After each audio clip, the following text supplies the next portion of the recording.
El mensaje dice, ¿para qué vino el Pentecostés? 3. Y dice Juan 14:26.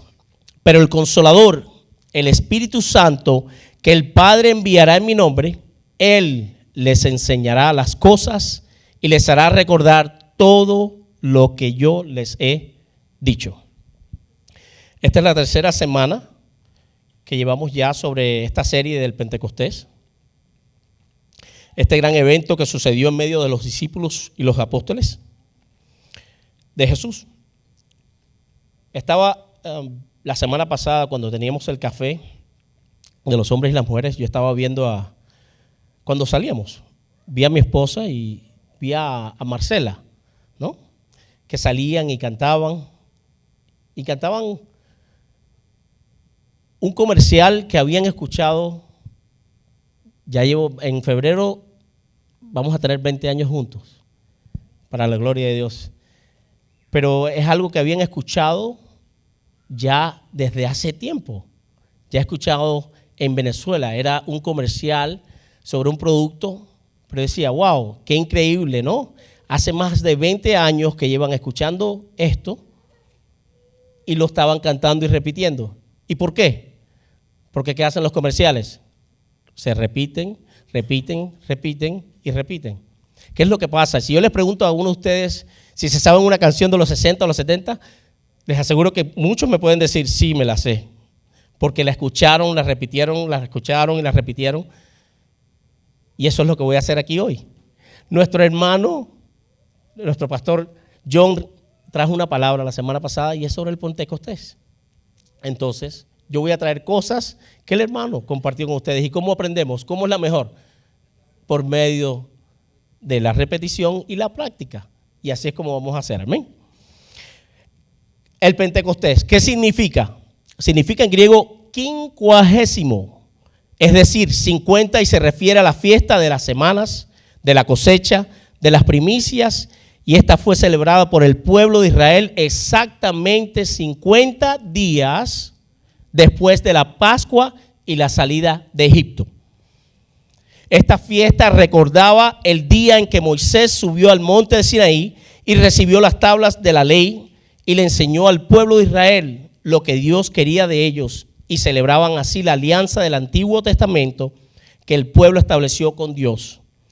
Y ellos se comprometieron a vivir según sus mandamientos, y Dios se comprometió a estar con ellos por siempre.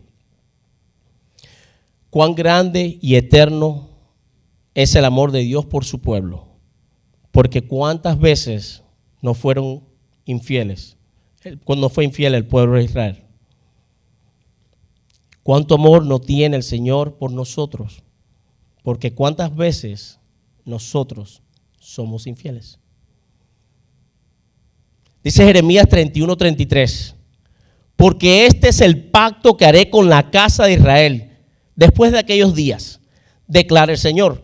Pondré mi ley dentro de ellos y sobre sus corazones la escribiré. Entonces yo seré su Dios y ellos serán mi pueblo. Nosotros también somos su pueblo. Nosotros también celebramos esta fiesta, pero de una manera diferente. ¿Cómo así? Nosotros celebramos que Cristo nos salvó del castigo eterno y que así como el pueblo de Israel salió de Egipto, Cristo también nos sacó a nosotros, pero de la esclavitud del pecado. Él nos sacó de la esclavitud del pecado. Ahí estaban cantando en la alabanza, ¿qué vistes en mí para estar yo aquí? ¿Qué vio Él en nosotros? Por eso digo, su grande amor y eterno poder nos da la oportunidad de estar sentados en este lugar, porque no éramos nosotros los que merecíamos estar aquí. Miren lo que dice Efesios 2:1-3. Y Él les dio vida a ustedes que estaban muertos en sus delitos y pecados. ¿Estaban qué? Muertos en sus delitos y pecados, en los cuales anduvieron en otro tiempo según la corriente de este mundo, conforme al príncipe de la potestad del aire. ¿Saben quién es ese, verdad? El espíritu que ahora opera en los hijos de desobediencia. Entre ellos también todos nosotros en otro tiempo vivíamos en las pasiones de nuestra carne, satisfaciendo los deseos de la carne y de la mente, y éramos por naturaleza hijos de la ira, lo mismo que los demás. ¿Cómo era nuestro comportamiento? Igualito que el mundo. Muchas veces apuntamos a otros y apuntamos al mundo cuando nosotros también éramos así. Más bien la misma misericordia que nos ofrece el Señor, deberíamos tener esa misericordia por otros para que ellos también tengan la oportunidad de ser salvos, así como nosotros somos salvos. Hermanos, a nosotros no se nos puede olvidar de dónde nos sacó nuestro Señor y entender que si no fuera por su gran amor, por su eterna misericordia y por su gracia, ninguno de nosotros estuviéramos en este lugar. Por su gracia tenemos aliento, por su gracia tenemos esperanza, por su gracia fuimos redimidos, por su gracia cada uno de los que creemos en su evangelio y su palabra tendremos vida eterna en los cielos. Los que creemos en él tendremos vida eterna en los cielos. ¿Qué fue lo que aconteció? ¿Qué fue lo que trajo el Pentecostés? El Pentecostés marcó el nacimiento de la iglesia y con ella la propagación, es decir, entregar el mensaje de la fe en Jesucristo para que nosotros lo hiciéramos, así como lo hicieron los discípulos y apóstoles del Señor. ¿Qué más hizo este gran acontecimiento? La venida del Espíritu Santo. El Pentecostés. Pero antes del Pentecostés, ¿qué le pasó a esos discípulos que fueron utilizados a llevar este gran mensaje? Dice Juan, miren lo que dice Juan 16, 4 al 6. Pero les he dicho estas cosas para que cuando llegue la hora se acuerden de que ya les había hablado de ellas. Y no les dije estas cosas al principio porque yo estaba con ustedes, pero ahora voy al que me envió, es decir, el Padre, y ninguno de ustedes me pregunta, ¿a dónde vas? Pero porque les he dicho estas cosas, la tristeza ha llenado su corazón. Los apóstoles estaban tristes porque Jesús se iba. Los discípulos se entristecieron, se paralizaron, y aún después de estar 3 años con Jesús, todavía no entendían el propósito de su muerte y todo lo que iba a suceder. El anuncio de la partida del Señor había impactado a los discípulos de tal manera que parecían incapaces de pensar en otras cosas que en ellos mismos, solamente en ellos, teniendo una actitud egoísta por el enfoque que estaba en sus deseos personales y no en el significado redentor de la partida de nuestro Señor Jesucristo. ¿Conoces a alguien así? Creo que podemos decir que la iglesia ha entrado en un estado de parálisis.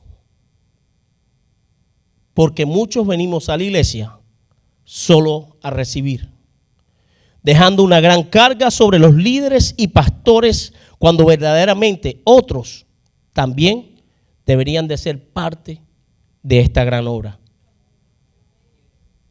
Hemos puesto nuestro enfoque en nuestros negocios, nuestras carreras, nuestros sueños antes del propósito de Dios. Somos muchas veces egocéntricos que evaluamos la iglesia y sus ministerios en función de nuestras necesidades. Si me gustó la prédica, si tocaron alabanzas que me gustaban, si las actividades de la iglesia tienen que ver conmigo, todo es yo. Y no en función de la expansión del evangelio y reino de Dios. Puedo decirles algo. Mi esposa me enseñó un video hace una semana sobre una bomba que estalló en un puente en Ucrania. No sé si muchos lo vieron. Fue un puente que separaba, donde creo que traía que Rusia podía entrar y habían negocios sobre ese puente. Era un puente importante. Lo que vi fue una explosión inmensa. Y estamos viendo que solamente por el egoísmo del corazón y la maldad del hombre puede comenzar una guerra donde puede terminar muchas cosas. Y sin embargo, muchos de nosotros estamos todavía enfocados en nuestros negocios y no los negocios del Señor. Tenemos puesto la vista y la mirada en qué voy a hacer, qué voy a ganar, cuánto voy a conseguir, qué voy a tener, sin preocuparme en lo que el Señor nos ha mandado. Vayan y hagan discípulos en todas las naciones. Primeramente busquen el reino de Dios y su justicia, y todas las demás cosas les serán añadidas. ¿Por qué se preocupan del mañana si cada día tiene su propio afán? Todos los días vamos a tener que tomar decisiones. Si me levanto a orar, si me levanto a leer la palabra, o si quiero seguir durmiendo unos cuantos minutos más. Si quiero ayunar, si quiero orar, si quiero buscar de su presencia, o si quiero seguir acostado durmiendo. O si le voy a predicar a uno, o si estoy pensando en el alma del otro. Porque la palabra dice que el que es justo y es hijo de Dios se preocupa en salvar almas. Porque es para la expansión de su reino y no para nosotros. Por gracias el Señor nos ha dado no lo que queremos, sino lo que Él quiere. Y lo que no necesitamos. El Señor dice así: pero gracias al Señor, Él no nos da lo que queremos, sino lo que no necesitamos, lo que necesitamos. A veces nos preguntamos: ¿por qué esto no se me dio? ¿Por qué este negocio? ¿Por qué aquello? ¿Por qué no se abrió esta puerta? ¿Hasta cuándo tengo que esperar? Miren lo que dice Mateo 6:8. No seas como ellos, porque tu Padre sabe exactamente lo que necesitas, incluso antes que se lo pida. Y muchas veces nuestras oraciones son con egoísmo. Para mí: Señor, ¿por qué no me has dado esto? Señor, ¿por qué no se me ha cumplido? Porque somos impacientes. No podemos esperar. Yo me recordaba de la persona que estaba en el lago, que se movía y llevaba 38 años esperando para ver si salía un ángel y era sanado. 38 años. Y nosotros no podemos esperar 2 meses, 1 mes, 1 hora. Somos la generación microwave. Queremos las cosas ya. No podemos esperar por algo que se cocine, sino que la queremos arriba, ya. Pero nosotros no nos amoldamos a esta generación ni a las cosas de este mundo, sino que vamos siendo transformados conforme a la renovación de nuestra mente. Amén. Dice: ¿ustedes creen que Dios no sabe lo que ustedes necesitan?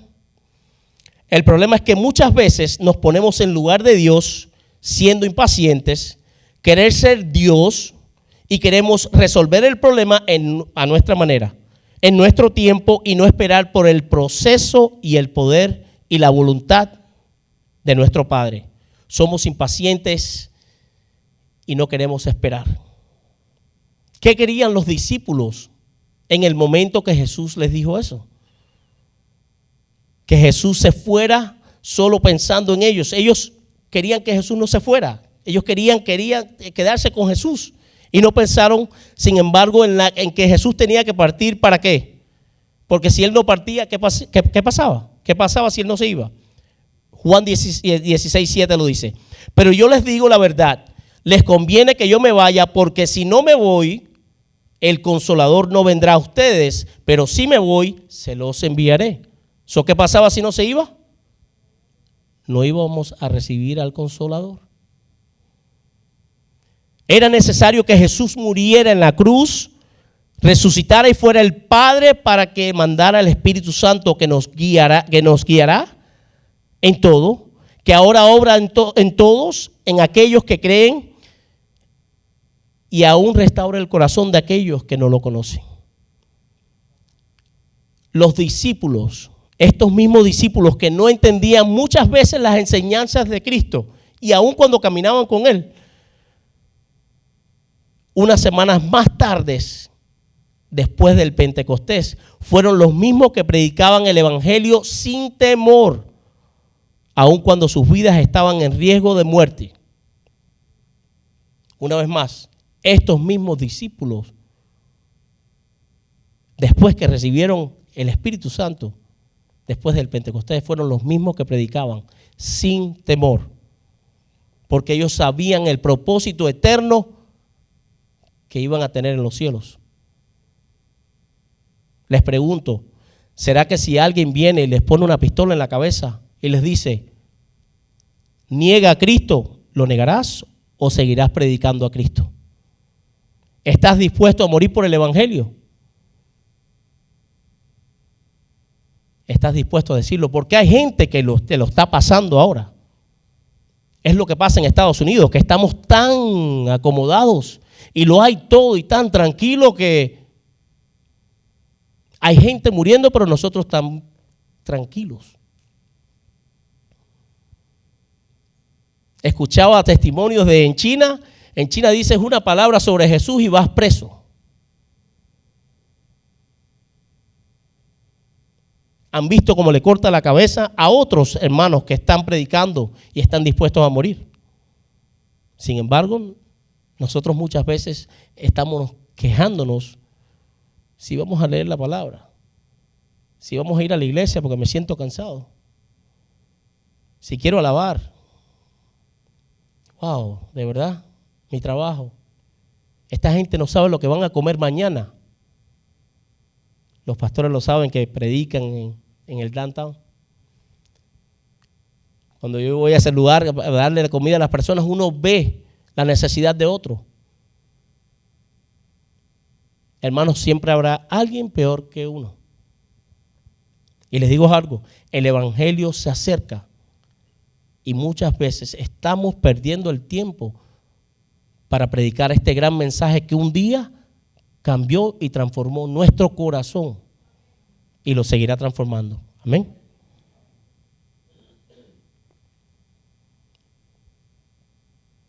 ¿Cómo fue posible esto? ¿Cómo fue que ellos fueron cambiados? Dice en Hechos 4:31.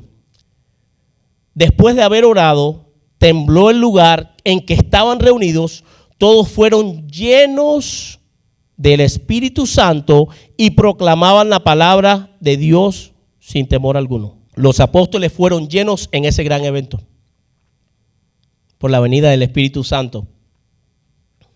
Pero ¿cómo somos llenos ahora? Nuestro hermano Pastor John lo decía en medio de la alabanza: sean llenos, no se embriaguen con el vino, sino sean llenos por medio del Espíritu Santo. En el momento que una persona se arrepiente y recibe a Cristo en su corazón, el Señor lo bautiza depositando el Espíritu Santo en él. Y en el caminar no somos llenos por un evento, sino ¿cómo? Somos llenos por medio de su palabra, por medio de las Escrituras. En ellas lo conocemos a Él y sus maravillas, sus milagros, por medio de constante oración, medio del ayuno y una íntima relación con Él. El Espíritu Santo no se limitó solo a obrar en los discípulos, sino también en otras personas. De hecho, nadie, una vez más, nadie puede ser creyente al menos que el Espíritu Santo obre en su corazón para traerlo en arrepentimiento y fe. Nadie puede ser creyente al menos que el Espíritu Santo lo traiga en revelación de arrepentimiento y fe. Si esto es así, si esto fue así, ¿para qué vino el Espíritu Santo? En Juan 16, 8, 11 dice así: y cuando Él venga, convencerá al mundo de su error en cuanto al pecado, a la justicia y al juicio. En cuanto al pecado, porque no creen en mí. En cuanto a la justicia, porque voy al Padre y ustedes ya no podrán verme. Y en cuanto al juicio, porque el príncipe de este mundo ya ha sido juzgado. El príncipe de este mundo ha sido juzgado. De pecado, Porque para que el mundo vea la necesidad de creer en Cristo, tiene que percibir primero ¿qué? Que su propia pecaminosidad. Porque nadie va a creer en Cristo al menos que se vea como sí mismo como un pecador.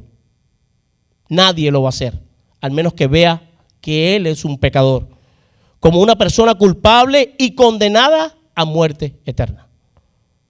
Este es el trabajo del Espíritu Santo que viene al mundo para que convencernos de ¿qué? De nuestro pecado. Eso hace el Espíritu Santo, de convencernos de nuestro pecado. ¿Qué pasó cuando Pedro dio su primer sermón?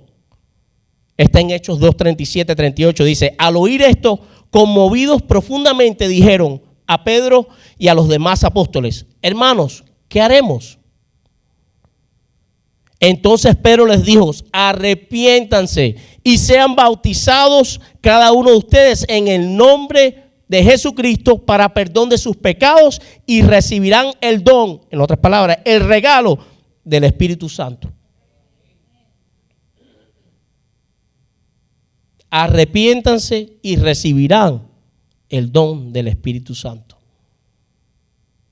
Las personas del mundo tienen que reconocer que hay un pecado en ellos, que ellos son pecadores y que antes merecían la muerte, pero sin embargo uno vino por nosotros para que nosotros viéramos la luz. Porque nos sacó de las tinieblas a su luz admirable. De justicia. ¿Cómo eran los judíos de ese tiempo? Los judíos no recibieron la justicia de Dios porque creían que su justicia era suficiente. Si alguien no se ve a sí mismo como alguien que no merece condenación del infierno, esa persona no es cristiana. Porque ella piensa que sus buenas obras y su justicia lo pueden salvar. ¿Cómo se comportaban los fariseos en esos tiempos? Creían que por cumplir la ley serían salvos. ¿Hay alguien que puede cumplir la ley? Ni los 10 mandamientos. Y las leyes son como 682, creo. Por eso nuestro Dios, nuestro Padre, tuvo que mandar a su Hijo unigénito para que muriera por toda la humanidad y para todos los elegidos. Dice en Romanos 10:3, pues al ignorar la justicia de Dios y procurar establecer su propia justicia, no se sujetaron a la justicia de Dios. Y miren lo que dice Isaías 64:6. Todos nosotros llenos de impureza, todos nuestros actos de justicia son como trapos llenos de inmundicia. Todos nosotros somos hojas caídas, nuestras maldades nos arrastran como el viento. Para los que no sabían, en esos tiempos los trapos de inmundicia era lo que la mujer utilizaba en su tiempo menstrual. Y así es como Dios veía las obras, como trapos de inmundicia. ¿Qué dice una persona cuando tú le preguntas a una persona que no conoce a Dios? Si tú fallecieras hoy, ¿tú crees que irías al cielo? ¿Qué es lo que la gente enseguida piensa? Bueno, yo me he portado bien, yo no he matado, no hago drogas, yo soy bueno, no he cometido un gran pecado. Para Dios no hay pecado ni pequeño ni grande. El pecado es pecado. Y ese es el error del ser humano, que se ve a sí mismo como personas buenas que hacen cosas malas de vez en cuando. Cuando no es así, nosotros somos hombres malos que por la gracia de Dios de vez en cuando hacemos cosas buenas. Hermano, no hay ser humano que pueda salvarse por sí mismo ni por medio sino por medio de nuestro Salvador Jesucristo. Lo que dice Juan 14:6. ¿Qué dice Juan 14? Ya todos lo deben saber. Porque yo soy el camino, la verdad y la vida, y nadie llega al Padre sino a través de él, de mí, decía él. Y en cuanto al juicio, porque el príncipe de este mundo ya ha sido juzgado. El príncipe de este mundo ya ha sido juzgado. ¿En dónde fue juzgado Satanás? En la cruz. Pero muchas personas en el mundo todavía creen que allí se acabó todo y hacen un juicio completamente equivocado. Porque si ustedes han visto, muchas personas, nosotros tenemos la cruz y ahí no está Jesucristo. ¿Por qué? Porque resucitó. Y mucha gente todavía pone a Jesucristo en la cruz. Él no está en la cruz. Por eso nosotros tenemos la cruz así, vacía. Pero ¿qué hace el Espíritu Santo? El Espíritu Santo interviene y nos convence de nuestro error y dejamos de confiar en nuestra propia justicia y recibimos por fe a nuestro Señor Jesucristo, quien murió en la cruz por nosotros y nuestros pecados y en representación de todos para salvación, para todo el que cree. Amén. Dice Juan 12:31, ahora el juicio de este mundo, ahora será expulsado el príncipe de este mundo. Y cuando yo sea levantado de la tierra, atraeré a todos a mí mismo. El diablo pensaba que tenía la victoria cuando Cristo fue crucificado. Pero él no sabía que era la mayor victoria de nuestro Señor Jesucristo. Y es lo que pasa. Muchas personas en el mundo no conocen a Jesucristo, sino por un mensaje, por una película. Por eso lo dice Oseas. ¿Qué le pasa al mundo? Por el mundo, por falta de conocimiento, mi pueblo perece. Porque no lo buscamos en las Escrituras. Nos llenamos de muchas cosas, horas y horas viendo otras cosas, pero de su palabra que nos transforma y nos da vida y vida en abundancia, muchas veces no lo hacemos. Soy parte de eso. Porque le damos a la carne lo que ella quiere en vez de llenarnos por medio de su Espíritu. Pero ¿qué es lo que hace el Espíritu Santo en nosotros? Mire lo que dice Efesios 1:13. Dice, en él también ustedes, después de escuchar el mensaje de la verdad, el evangelio de su salvación, y habiendo creído, fueron, ¿qué? Fueron sellados en él con el Espíritu Santo de la promesa. Fueron sellados por medio de él, por el Espíritu Santo. El Espíritu Santo nos sella para salvación y pasamos a ser de enemigos de Dios a ser ahora hijos de Dios y parte de su gran familia por una eternidad. No creo que este versículo está ahí arriba, pero Romanos 5:10 dice, porque si siendo enemigos fuimos reconciliados con Dios por la muerte de su Hijo, mucho más estando reconciliados seremos salvos por su vida. La Biblia lo dice, éramos enemigos de Dios. Y muchas veces la gente no lo entiende porque no lo conocen. Y es por eso que Dios está llamando a su iglesia para que actúe y prediquemos el evangelio. Hermanos, los tiempos están alrededor de la cuadra.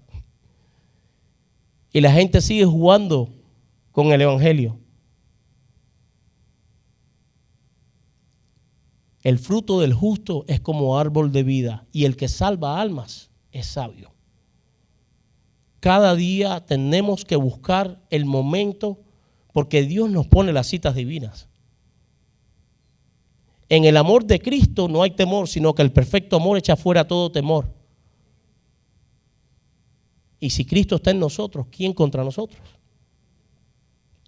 Hermanos, el Señor nos está llamando a su iglesia que se levante. No para estar jugando, sino para entender que las personas mueren diariamente sin conocer a Cristo.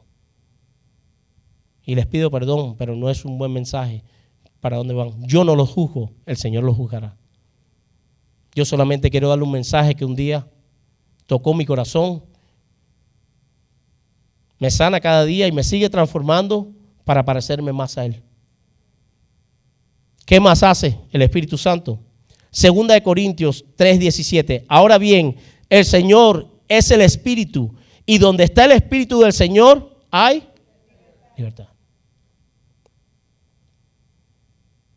Cuando una persona verdaderamente se arrepiente y acepta a Cristo en su corazón, siente libertad y se siente libre. Es como si le quitaran un piano de la espalda. Uno siente se siente liviano uno de todas las luchas, todas las cargas, toda la maldad, reconociendo y entendiendo que hay uno que lo dio todo por ti.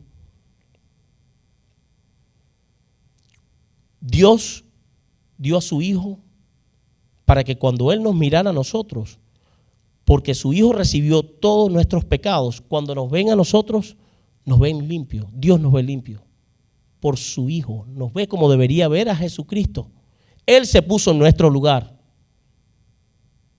Él se puso en tu lugar. ¿Qué otra cosa hace el Espíritu Santo en nuestras vidas? Nos hace dar fruto que cambian nuestra conducta como cristianos. Mira lo que dice Gálatas 5, 22, 23. Pero el fruto del Espíritu es amor.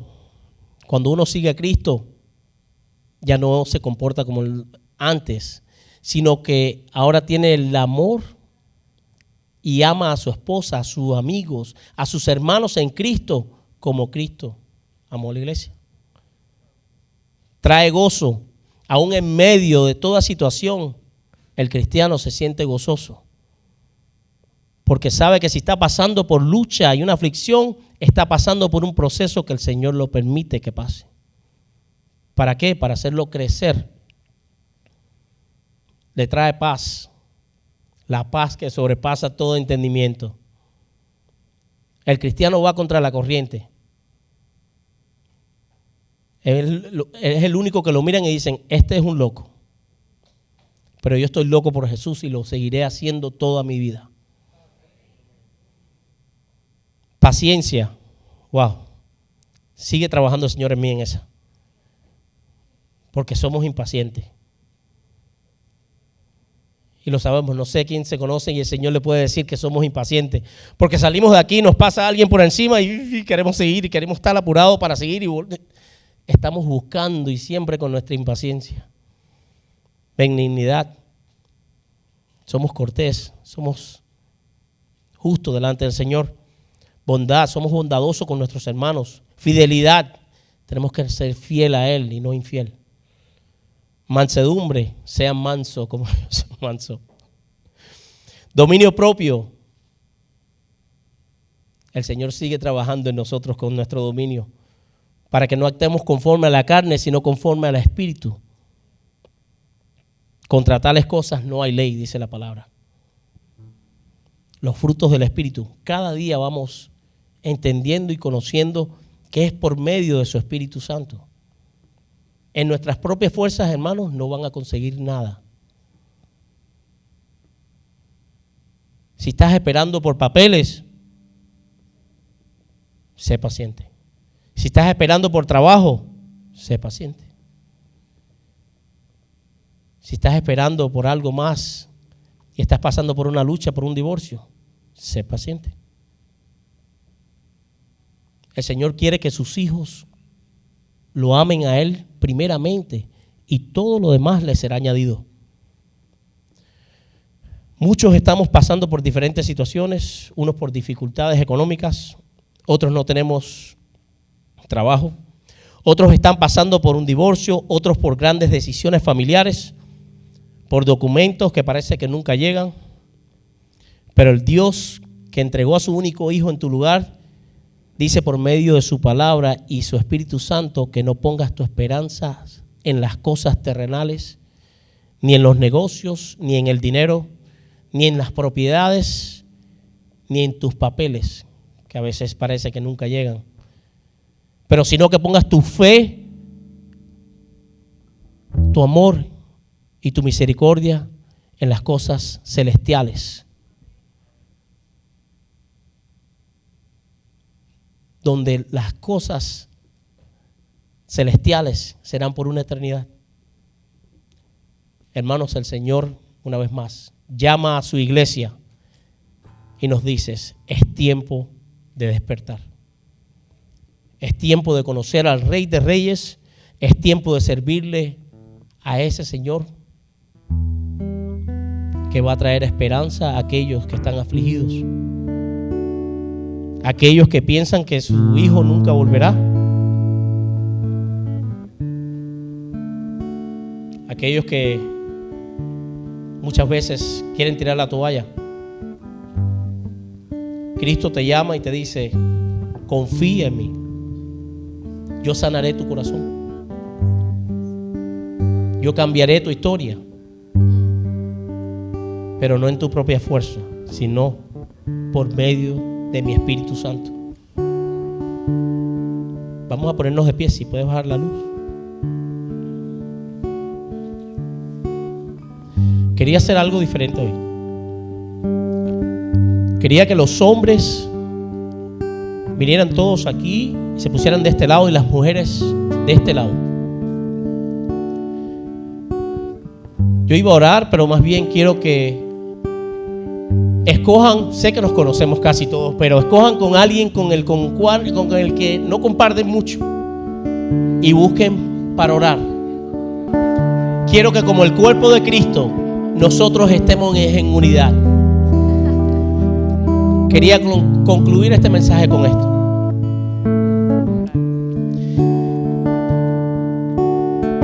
La iglesia,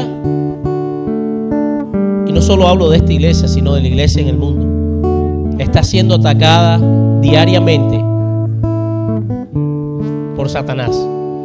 Y Cristo quiere que vengan hombres y mujeres de Dios para llevar este mensaje sin temor, así como los apóstoles lo hicieron cuando fueron tocados por el Espíritu Santo. Fueron llenos y ellos sin temor llevaron este mensaje.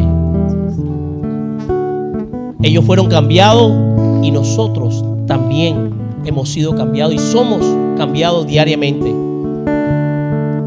Hermanos, que esta noche no solamente sea un simple culto, sino que esta palabra llegue a su corazón y puedan llevar este mensaje a otras personas que hoy mueren sin conocer a Jesucristo.